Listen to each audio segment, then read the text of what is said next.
Welcome to the Justice and Coffee Podcast, the podcast where we discuss a variety of justice-related issues affecting the world over a cup of coffee. How are you? How have you been these last few months? Has lockdown life been kind to you? Have you learnt any new skills or rediscovered an old hobby or something? Have you finally got to know your neighbours? I'm really sorry if you've been struggling. I know many of us have. Well, I'm pleased to say that we've got a really positive podcast to share this week. I recently got the chance to talk with April Tam Smith. April is a friend I've known for a couple of years now, and she is a real inspiration to me. April is one of the most joyful, generous, and compassionate people I have the privilege of knowing. By day, April works for a large financial institution on Wall Street in New York City, and by night and weekends, holidays, and any spare hour she can find, April runs PS Kitchen. PS Kitchen is a vegan restaurant in downtown Manhattan, which provides jobs for people who need a bit of help.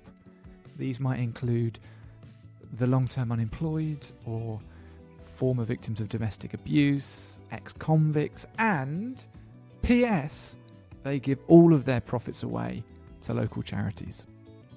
April also sits on the board of a number of charitable organisations and is involved in building schools in the Democratic Republic of Congo and providing jobs to women in Haiti, and yet another amazing non-profit venture, and lots of other great stuff.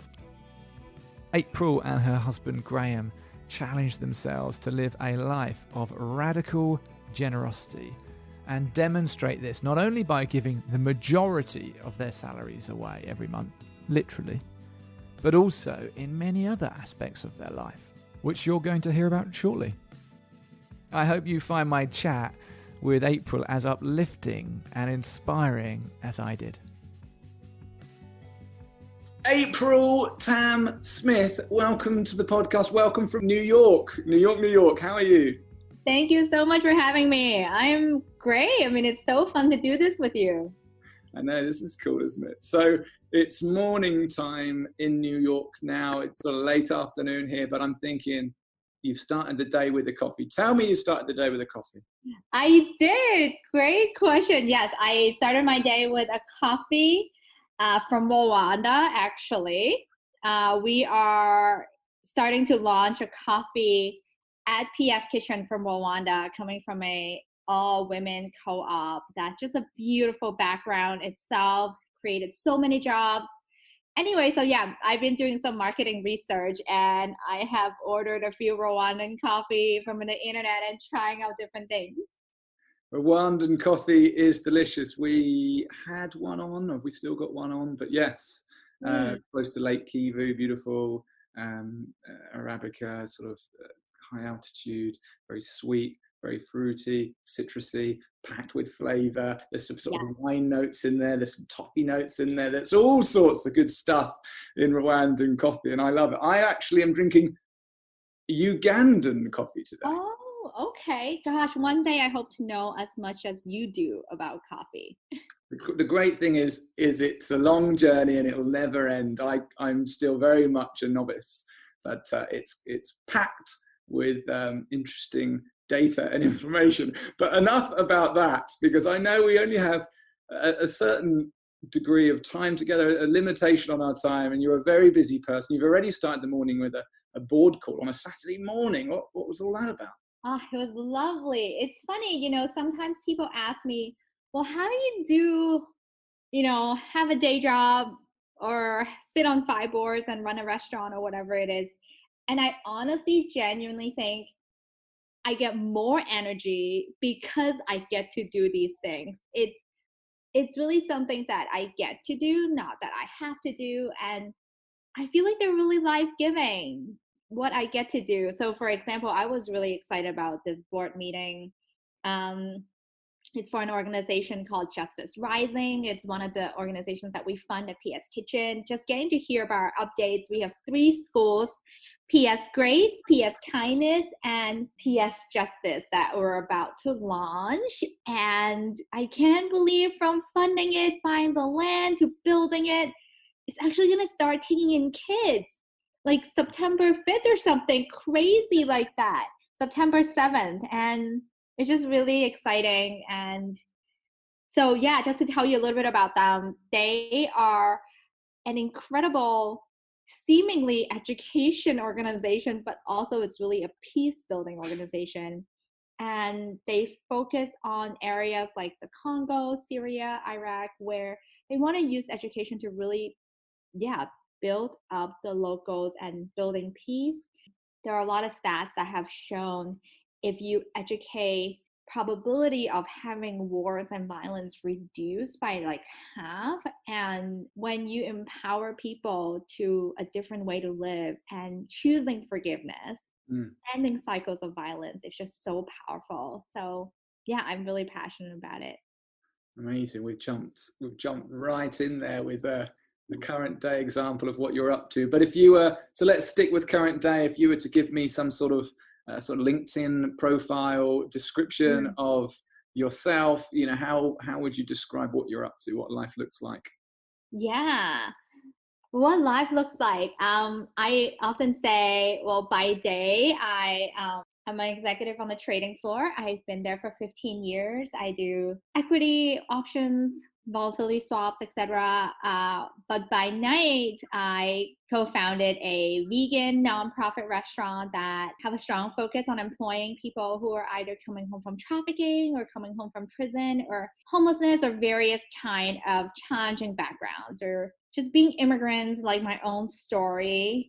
And also, I get to sit on the boards for a few different organizations that I'm really passionate about, such as work that we're doing in Haiti, in Congo, also locally in and out of prison. I always say that, my day job really doesn't define me, but maybe even it's broader than that. I think when I think about the job, quote unquote, that God has assigned me, but maybe it's not even just about having a restaurant. I always say it's this idea of affirming significance and making people feel seen. So you mentioned in that summary that you used the word immigrant. So why don't you tell us how you define that and what that means to you and your own story of immigration and coming to America? Yeah, thank you. So it actually ties really quite significantly into my giving story too. People asking, why did you choose to live in this way? As you may know, we've chosen a more unconventional way of thinking about our income, our lifestyle, and all of that, and why we want to create a social business on the side. So going back even more than just when I was born, going back like 50 some odd years, my mom and her two sisters were born in China, just like my dad was. And it was a really, really difficult time for the country. A lot of people were living in extreme poverty.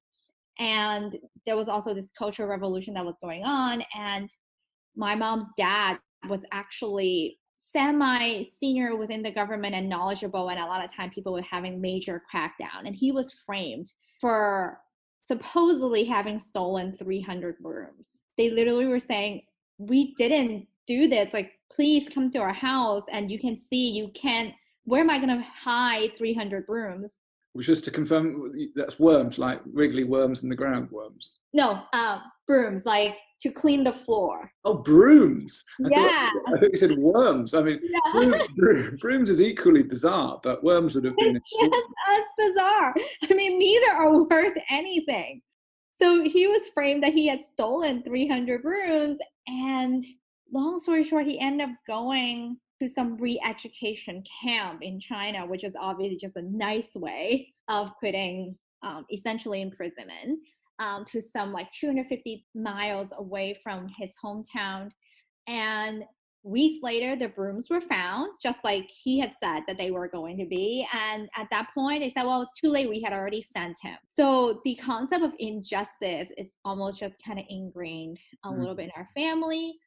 But also the the concept of gratitude. I share that also because not just from like, this is really heartbreaking in just kind of perspective, but in also in a weird way, why I live with such a deep sense of gratitude. My mom was the youngest of three girls, but I mean, she and her sisters were 10 minutes apart, so she's barely the youngest, but she was the naughtiest.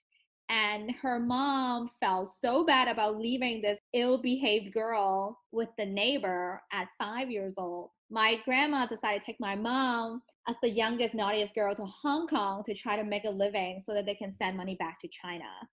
And just because of that, our lives turned out pretty differently. My mom did start working pretty early. She started working actually when she was 11 years old, same age when I got to move to the US. But at least because of that, she was somewhat educated. She got a chance to meet some people when she was in Hong Kong, which then subsequently, years later, when I was 11 years old, was the connection that allowed us to move to the US.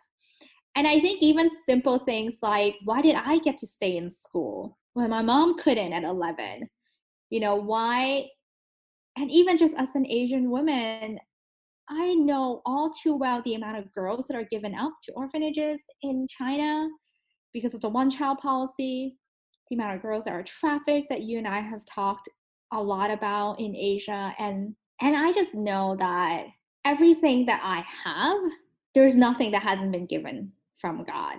And it's easy sometimes living in New York, let's say, or working in our industry to think, oh, but I worked really hard for this. And that is true, but that is just a small percentage of everything else that is so out of your control. And that's why, Dr. Tim Keller says it's the idea of justice. It's really just literally the fair thing to do. Yeah. I like that word fair. I think justice is such a loaded word, and it means totally different things to different people according to their experience of justice. But I think most of us understand what's fair, and it's almost part of our makeup, isn't it? As children, we know when something is not fair. Yeah. And I think fair is actually a great way. It's that lens, putting that lens on it is still applicable to the world of justice. This is just not fair. I don't think it's fair that your mum was working at 11 years old when so many children, quite rightly, should be receiving an education. And there's something about that that's not fair. We want to change that about the world, wouldn't we? It's interesting how when you look back at your life, you think that what you're up to in the present day, the recent manifestation of these things are actually planted, like you recognise, in your past. It's not even before little April was born. But let's get to that first stage. You've come to New York. Your parents have taken this I imagine a risk in leaving behind Hong Kong to come to America. Your family found work, and you studied hard in school. Was that a natural thing to you? Were you always a studious child? I've always liked math. So to answer your question, for some reason, I just always did. And I really am, again, so much of who you are, it's out of your control. Like I happen to have a dad that, my mom wasn't very educated. She only got to finish 5th grade, as you just heard. And my dad was able to finish high school, which at that time in Hong Kong, it's quite educated, So, and he was passionate about education, and he really just wanted to focus on that for me. And he was really good about not forcing anything or not make it boring. So he would make it fun, teaching me how to memorize phone numbers and different things like that. And so I remember winning the math award when I was in kindergarten and having that be a part of my life even early on. And I started to compete pretty actively all throughout middle school and high school, did math competition ever since I moved to the US from 7th. This is one of the great things about America. I forget, they might take place in the UK, these things might, but I've never heard of a maths competition before. Forgive my You're missing out, friend. Yeah, so I've heard of it through movies. So you were a mathlete, is that right? Is that the term? That is actually the club I was in, mathlete. Yes. So what's the maths competition look like? Like, okay, 6'8", first person to say 48. Oh, it's so fun. You're missing out. So we would do all of that. So you have your, individual exam where you're given 60 minutes. You have 30 questions. If you go, as fast as you can, as accurately as you can. And then you have relay and you have team. For relay, as you can imagine, you're literally sitting one kid after another. And then after your math question, you pass it back and they need your right answer to get the second question. And you go on. So there's a lot of pressure. If you mess up, you're messing up the last three. And then, of course, there's team, and you grab the question and you're doing it really, really quickly. And you raise your hand as fast as you can when you get it. And I did that for 6 years. So you're probably not surprised to hear then that is what led me to go to MIT. And I really enjoyed my time there as well. But all of that was never part of the plan. It was out of my control. But it was kind of cute that years later, my mom found a postcard from when I was 6 years old where she came alone to check out the United States to see if one day maybe it would make sense for her to move there. She sent my dad a postcard from MIT, and it actually said, like, maybe our daughter can go here one day. Wow, that's awesome. Never knew that. Yeah, what ambition. Amazing. So MIT Mega University, you graduated with honors. You went for a career in finance, and how was that? What do you enjoy what you do, and how long have you been doing it now? Yeah, so I think it's because I never planned to do that. That's why it's easier for me to give. It wasn't like I had, I see a lot of the students now and I admire how much they knew what they want to do at such a young age. I honestly didn't. I interned as a sophomore on Wall Street because I figured in my junior year, I'll do my big, engineering degree internship, and I will go do that for the rest of my life. And I ended up really liking it. So I actually graduated a year early, my junior year, to try this thing out, quote unquote, for 2 years and think, you know what? After 2 years, I'll be 23. If it doesn't work out, I stole a year, no harm, no foul, and I'll go do whatever I want. Maybe I'll be an engineer. Maybe I'll go to get my master's. And that was 15 years ago. So now I've been doing the same thing with the same job I started in at the same firm for the last 15 years. You had a few promotions, I imagine. Yes, I have had a few promotions, yes. Amazing. So you're still in the world of Wall Street and finance and all these things I have absolutely no idea about, but I want you to connect that world for me to the philanthropy you're involved in, to the giving you're involved in, to very much the area of the world that has your heart. Can you help me connect those dots at all? I don't know what my life would have looked like if I only just get to do finance, and of course, having finance in addition to my really fulfilling nonprofit and justice life has allowed me to take a lot of crazy radical risk. So I really see it as the virtuous cycle of one thing leading to another. Like I was saying earlier, I've always felt this excitement and passion and interest to give back, from the kids in China I've seen in China, to the stray cats, to coming over and starting to tutor and mentor during college. I went to a little community center that was for underprivileged communities right outside of MIT that I would volunteer, But I think all of that was just little build up, which is extremely important. I always say, Mother Teresa says, when you can't feed 100, just feed one. The cultivating of this habit of generosity, integrity, kindness is so important that there is really no such thing as giving that is too small, or act of kindness that's too small, right? So I know that those are all really important. And for people that have kids, start cultivating early. For me, the big moment of realizing this is what I want to do for the rest of my life, this double life, and leveraging my network and living in a life of abundance, of generosity, and stretching myself, was in South Africa when I served at this orphanage for 2 weeks with kids that are HIV positive or lost their parents to HIV. I was in my mid-20s. it was, going so far away to an orphanage. I have like really no stable access of water or electricity sometimes. Of course, like being in an orphanage is like a very different experience than anything I've ever imagined. And also, I mean, even just like taking 2 weeks off of work, it's really scary when you're in your mid-20s. But I just kind of took that big first leap of faith, and that trip really allowed me to see that the idea of much is given, much is demanded. I'm grateful that I've always had mindset of gratitude. I think it's something that was just implanted probably from our faith, but also from being an immigrant. But it was seeing like just being grateful is not enough. I wanted to unleash that gratitude. And I know that a life of radical gratitude leads to a life of radical generosity. So I saw, especially because of the way that these girls live, like some of these girls, 13, 14, 12 years old, at the end of my trip, joined a little committee on their own and wrote this really sweet letter to me asking, Auntie April, like, we've loved our time with you, but there are a few things that we would love to ask you and see if you could help us. And as you read through the list, everything was actually for a friend of theirs at school, for their friend's little brother who had been hungry, for their friend's family who lost a roof to a storm, just everything. And I just went crazy with them.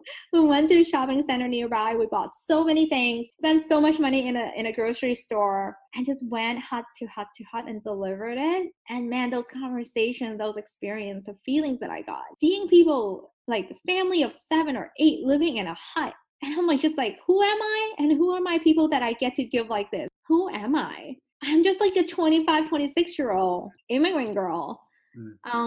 And yeah, I think that was the moment where I said, okay, God, like I want to do this for the rest of my life. So does that mean doing this full time, part time? I don't know, but I'm ready to surrender to whatever it is that you have for me.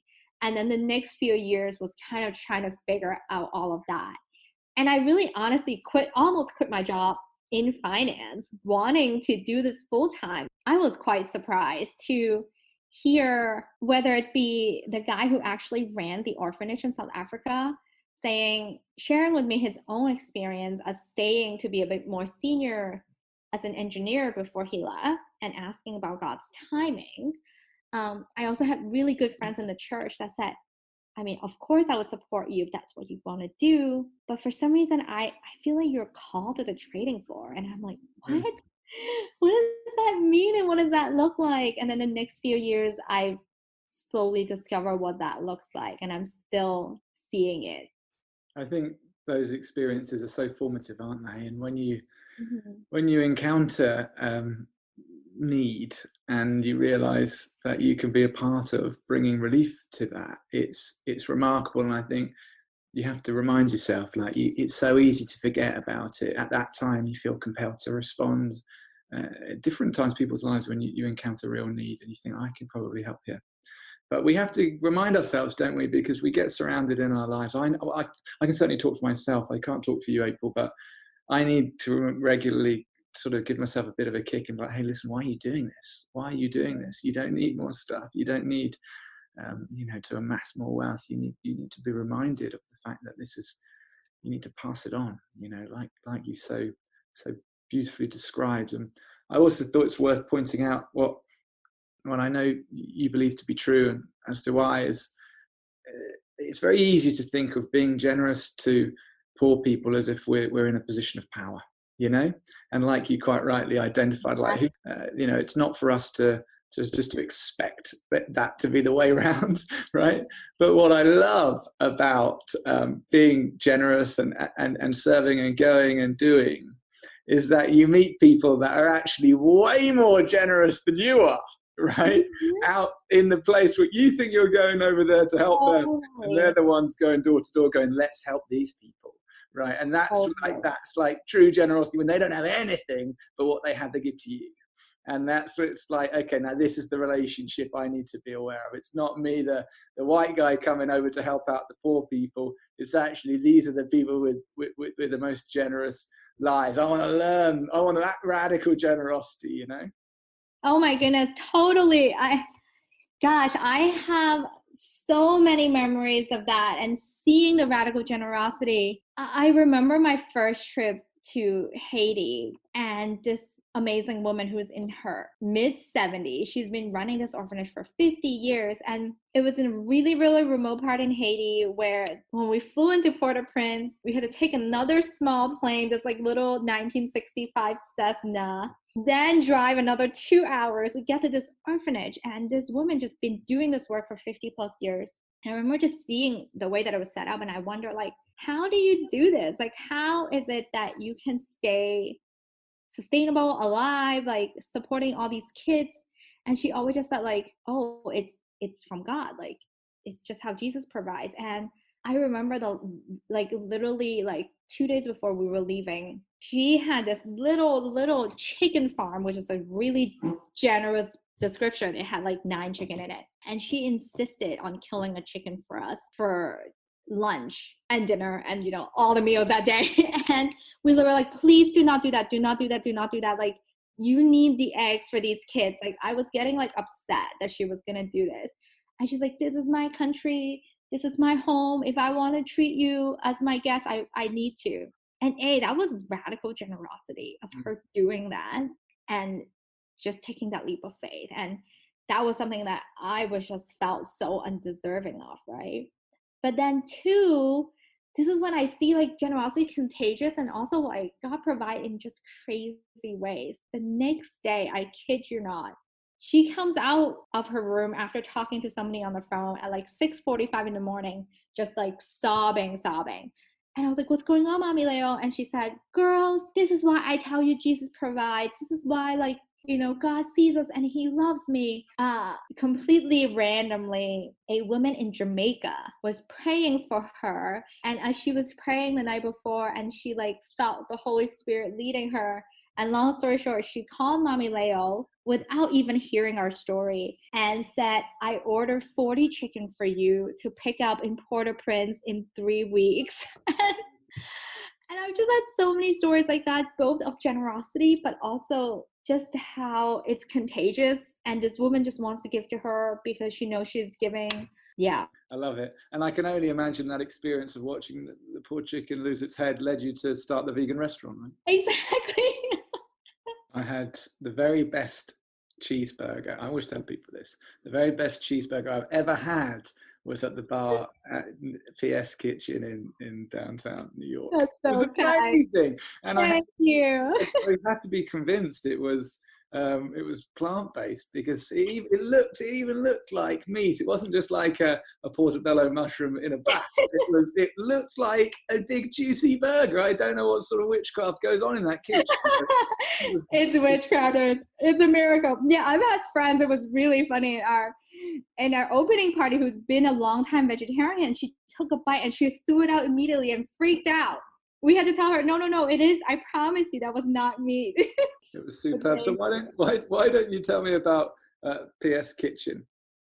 Yeah, thank you. So, sometimes people ask, like, why did you start this nonprofit restaurant? And like, I really can't explain it without going back to the last 10 years of going to this orphanage in South Africa, going back the next year, and starting to see like, man, there's nothing I can ever do with my time, with my money, that's going to be as worthwhile and fulfilling and exciting and everything great and good about being alive as what I've just gone to experience.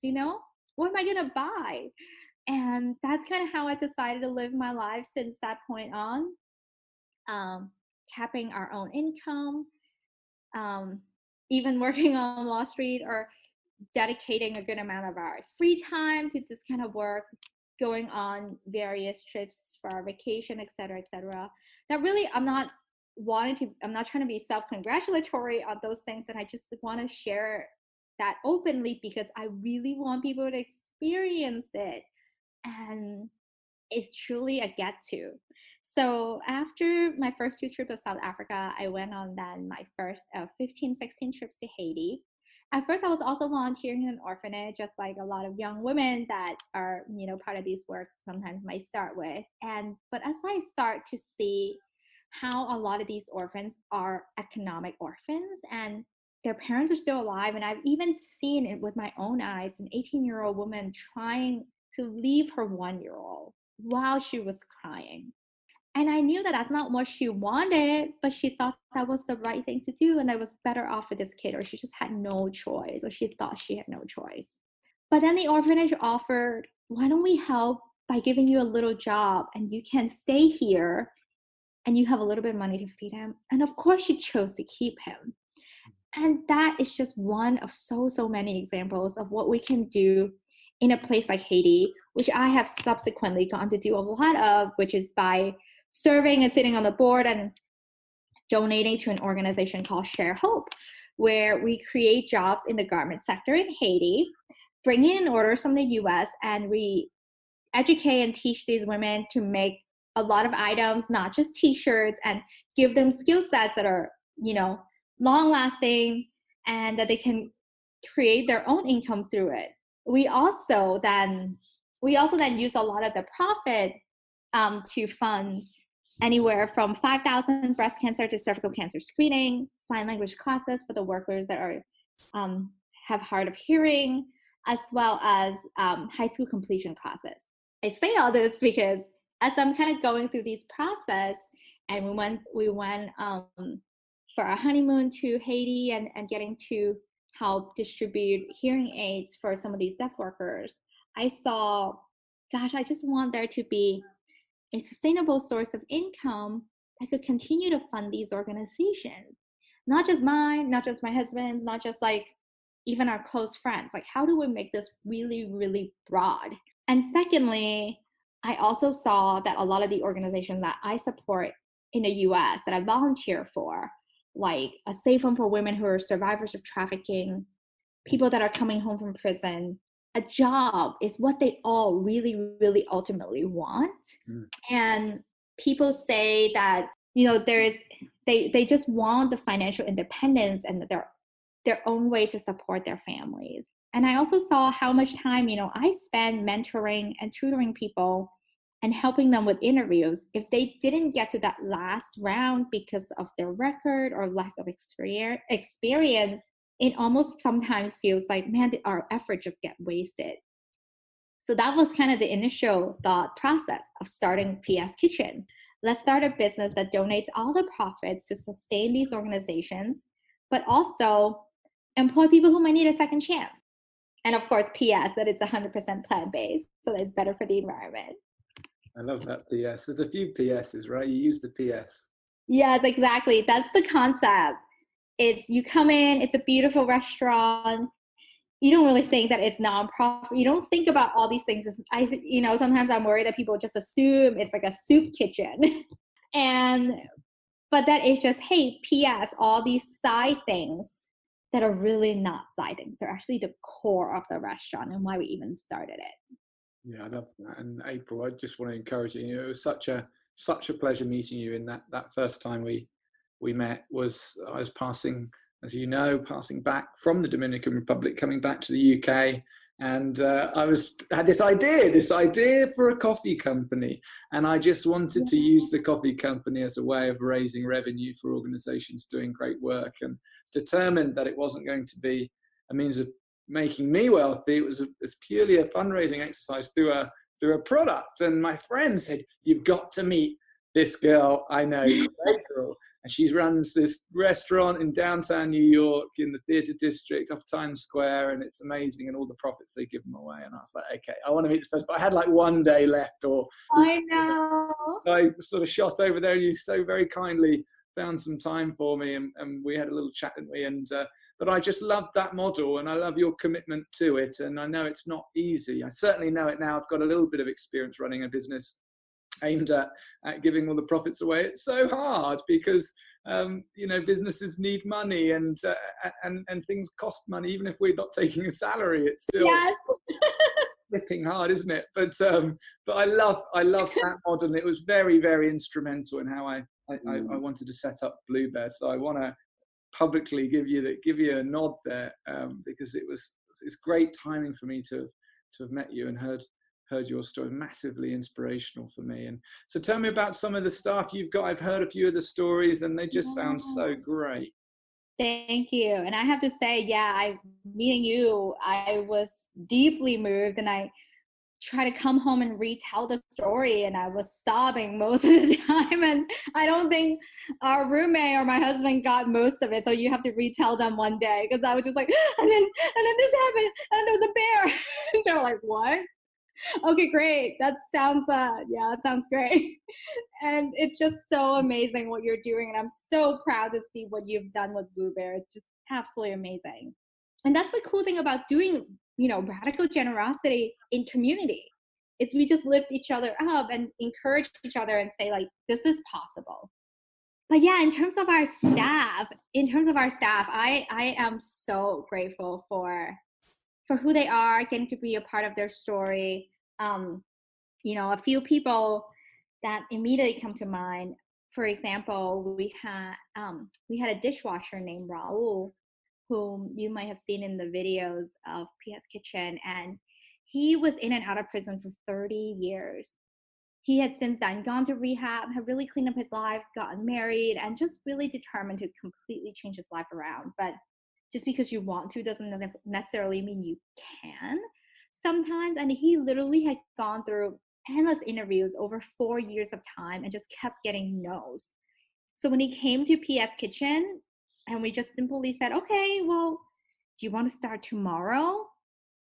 And this 59-year-old man just started sobbing and was like, wait, you're hiring me? And to us, that's the kind of stuff that keep us going.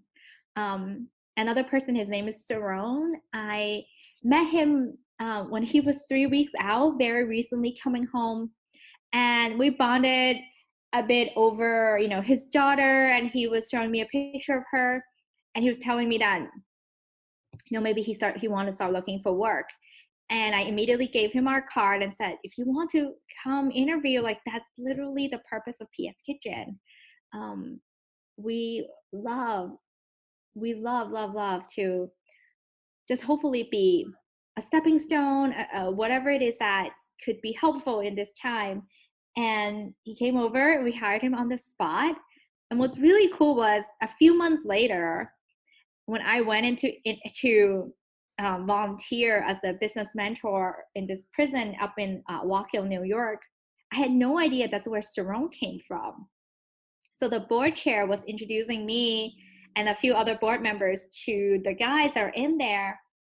And when people heard that, and I found out for the first time that I was the one that hired Saron, and he started working 3 weeks after he came home in Times Square, which to some New Yorker that sounds stressful, but for them that was such a cool thing that Saron worked in Times Square, that they gave us a standing ovation, and just all these yelling and screaming and cheering and tears. I just knew that was what I was meant to do, even though it was really, really hard building this restaurant, like what you were alluding to. It took a lot of time, it took a lot of personal wealth, it took a lot of tears. I thought maybe we could even bankrupt ourselves for something like this. But yeah, it was worth it. Yeah. You've spoken to me a few times about just how close it was to complete bankruptcy, and even recently, what with the pressures all over the world of the global health pandemic has brought to all of us, especially the hospitality industry. I know that you've been under real pressure, but you've pivoted and you've taken the challenge, and you've gone out swinging, which I love. Why don't you update me about that? Yeah, it was quite a few months, or last few months after COVID. I have to say, I've been shocked as to see how much God has provided and how generous people are. I think I always felt like this thing, it's on me, it's on my partner in the business. It's we're going to be the ones that keep funding this to help it stay open. A few days after we had to furlough a lot of our staff and close the door temporarily because we have to in New York City, I got an unsolicited call from one of my colleagues, a senior woman on our trading floor.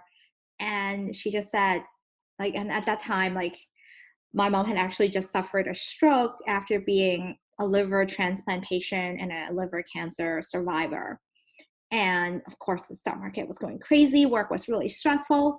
And she just said hey, listen, you don't have to say anything. we can see what's happening with PS and in the hospitality industry in general in New York. A bunch of us want to chip in. So tell us what the payroll is and we're going to help you cover. And that was just crazy because I fully expected to suffer that cost, but yet people are just stepping in. Shortly after that, we had a friend of a friend of a friend, literally never met her, reached out and asked if she can help us set up a fundraiser and spread the word to try to raise money to feed medical workers, bring meals there, and create some jobs back in PS Kitchen. We end up raising over $100,000 in those few weeks, and we've now since donated like 15,000 meals to the Bowery Mission for homeless people, to a lot of different hospitals, and just the emails I've gotten from these doctors and nurses have just stuck with me forever. That again, if the idea of generosity is contagious, then I would say we don't even deserve to thank you. It's all the people that have wanted to chip in for this. Yeah, but lastly, I would just say, in terms of like just crazy outpouring of generosity, I've just been surprised left and right and left. And we end up being able to pivot and launch this incredible line of new PS Kitchen coffee, where the co-founder is a Rwandan genocide survivor himself. And I remember meeting him a year ago, and it just stuck with me that even his family is like, what are you doing helping, this other tribe that was really the attacker during the process against his people group?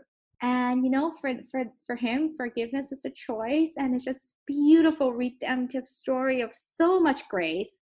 And just how these women in Rwanda, whatever tribe they're from, just like picked up their country and created so many jobs and really bringing flourishing to that part. And what a privilege it is for us to play our small part, using our platform to sell their coffee, continue to have all the profits be donated to wherever, help create some jobs in PS, and just to keep us going. Yeah, I love that. I absolutely love that. That's one of the things I love most about coffee, that you get to engage with these communities like Ethiopia, Rwanda, Burundi, the Congo. It's amazing, isn't it, that we get to, we're supporting these communities simply by buying their product. And I like that relationship, that we're not patronizing or condescending. Yes. We're giving them the opportunity to trade with us. That's it. We're taking their amazing product, which is the most delicious coffee. So good. Paying them a fair wage for it. And that's what I love. I love being able to do the good at source. It's not just about your use of profits and finding those victories. I think I was doing my research earlier, April, and listening to a number of podcasts over the last 24 hours that you've spoken on. And I think you used the term ROI, which wasn't a term I was familiar with, but I understand it, and it's looking for those. I imagine the I stands for indicator, does it? Yeah, well, it's return on investment. Oh, I got that wrong then. Return on investment. It must be an American term, probably not. But it's not all about the balance sheet, right? It's not all about where do we finish? What are the decimals saying this year? Hey, that's great too if you get to that position, but just sharing these stories about the lives you've affected in so many different ways. It's like now that's great. Now that's awesome. And it's not monochrome. It's not black and white, profit and loss. It also exemplifies that you got to do your bit, and the waves that come out, they're kind of out of your control, but that's what's beautiful about it, right? Oh my goodness. You just said that so well. I think for a while, as you and I have talked about, like, it is hard to make money in, food, and sometimes it could be discouraging of like, oh, I just work so hard and work so many volunteering hours, but then I get to meet someone like Saron or so many of my staff, right? And also, one thing that I didn't expect that has been crazy encouraging is what you kind of just touch on, the idea of like, I've always said generosity is contagious, but I never really got to experience what that meant.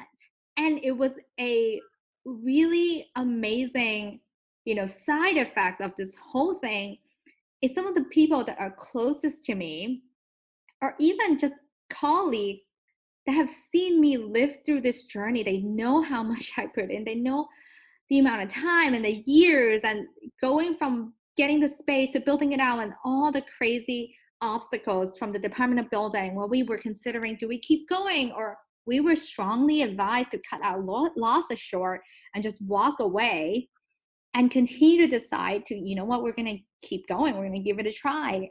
It's not really rational, but that's what I believe. It's what I think it's the right thing to do here. And I've had a lot of crazy stories of people having just kind of seen our lives and then join us and said, hey, we want in.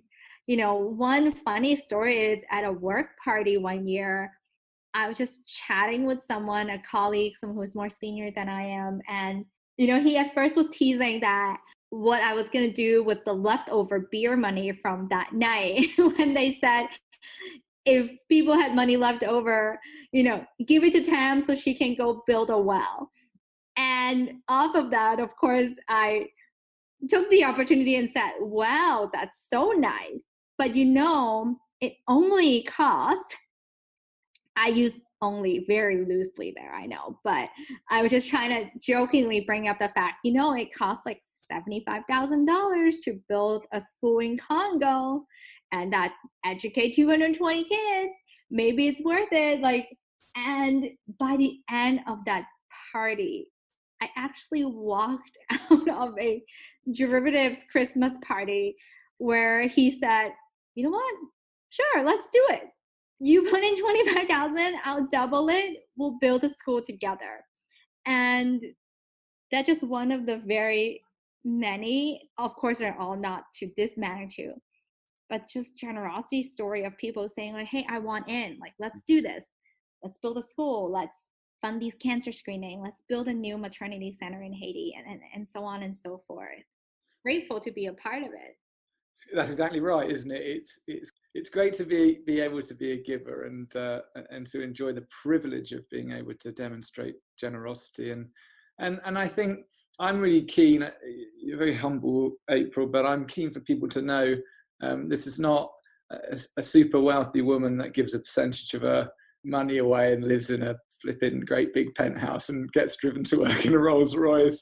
You really live out this lifestyle, and I kind of feel like I should say it for you rather than ask you to say it. But I know that you know you and your husband give away more than you retain, and for your own salary, and you even share your own accommodation with people, and give multiple times in your life where you've given your house and your spare room to someone to you know that needs a bit of help, and it's sacrificial and it's inconvenient.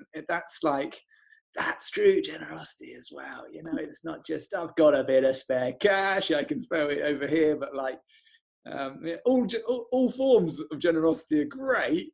But I do feel like I don't want to escape this without people knowing like just what radical generosity is, and that's not always easy, is it? Yeah, I mean, thank you for bringing that up. No, I really believe in that, and I think it's all of it. It's so important. Giving your time, giving your energy, of course, giving your resources. Actually, I think it's never about just giving the one. I would not be experiencing so much of this joy if it's not getting to give to things that I volunteer at or volunteer at things that I give to, et cetera, you know? But no, it could be so many ways of being generous. It's funny, we did spend literally over 90-ish% of our time being a married couple living with other people, which some people find very odd, especially in New York City when the space is already very tight. And my colleagues are usually just don't know, but when they do, they're, wait, what? Did you just say your roommate? Like your old roommate? I'm like, no, my current roommate. But we love challenging ourselves to be generous in every way. We sometimes did give out space to people who can't afford it, or when they did, charging a really minimum amount where it allows them to save, or if it's someone who is in our industry who just wants to share life together, then they give away their rent, quote unquote, equivalent to an organization that we believe in, etc. So that's been a fun way of challenging ourselves. And also it's just a reminder of it's not ours. Everything that we have, it's not ours. And I also would say, like, I think some of the reason why the stories of Raul and other people like that is so impactful, it has so little to do with, quote unquote, the amount of money that it has cost us, to either start the restaurant, to hire them, or even what we have, helped with financially on our own. It's, the time that I've gone to spend with him, the time that I sat down with him and his wife to help them with some financial literacy, getting them counselors when they were facing some trouble in their marriage, like we all do, and just doing life together, and I think those are just some of the most rewarding experience. And I would say, a lot of the most touching stories of generosity to me are definitely not of financial generosity. April, we're running out of time, but I normally ask the same questions in closing. I'm going to reduce them, it's like 3, but I'm going to reduce them to 1, which is what gives you hope for the future? What are you hopeful about? I love that question. I was saying for a while, I think that sometimes in the past I used to feel naively hopeful and wonder, is it because I just don't understand how hard it is to make a difference, etc. But Brian Stevenson, who I greatly admire, who started Equal Justice Initiative here to fight a lot of the criminal injustice that we see in the US, says we can't afford to be hopeless. And I love to just share that with all of us who are passionate about justice out there, that, to just stay hopeful. And I really do believe that the one matters. So it's not about the number. And that's why I always start out by saying the Mother Teresa quote, when you can't feed 100, just feed 1. And I have it on my Bloomberg header at work, just as a reminder for myself. But I'm excited about what we can do as a social business with this coffee, like you were saying, and also the jobs that we can create everywhere, whether it be through PS Kitchen, whether it be through Rwanda. And at the end of the day, I just want people to copy as much as they want any part of our business model. And we want to be generous with that too, so people can hopefully go and replicate and do more together. Fantastic. How can we help you? If people listening that want to contribute and support the work you're already doing, how would they be able to do that? Oh, thank you. Well, if you have friends in the US and who also like coffee, of course, coming to our website, that's a great way to help, just ps-kitchen.com. Sharing our story. And I love that, you and I are so like-minded, so a lot of our audience is probably similar. And just, getting people to be excited about what we're doing it's so helpful already. And of course, if you have any interest to hear more about the work we're doing in Haiti, in Congo, or in the criminal justice system in the US, I would love to chat. April, thank you for joining me today. It's been such a pleasure talking to you. Thank you so much for having me.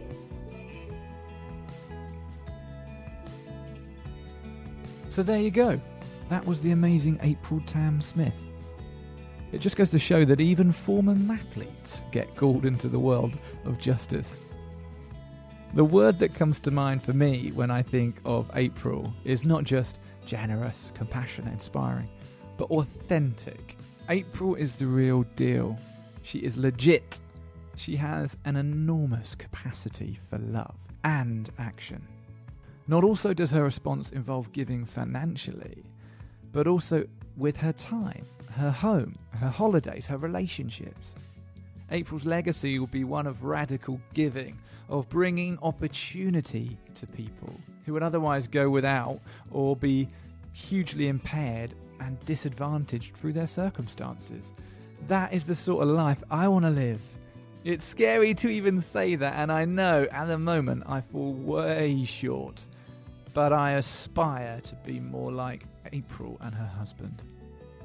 And my hope is the more time I spend around people like this, hopefully, some of that goodness will rub off, just like fairy dust.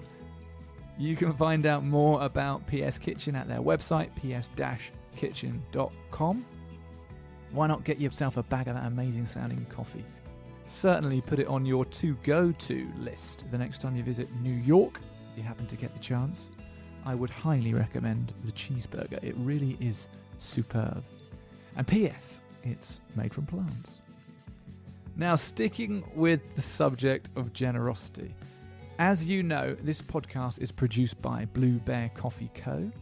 And Blue Bear exists to support organisations fighting human trafficking and caring for survivors. Well, we are doing a fundraiser for our charities this September, and the theme is eBay for Freedom. What I would love you to do is go hunting through your wardrobes, cupboards, up in your lofts, outside in your garages, find some items of value which you forgot you even had, clean off the dust and stick them on eBay or Gumtree or Facebook Marketplace. Please, please, please get involved, sell some stuff and give to the amazing work that our charity partners are doing in releasing people from slavery all over the world. There is a donation page on our website, www.bluebearcoffee.com. Please find it, please use it. We want to raise $5,000 this September. Please help us to smash that target. And if you do, I will love you forever. Stay safe, wash your hands, speak soon. Peace.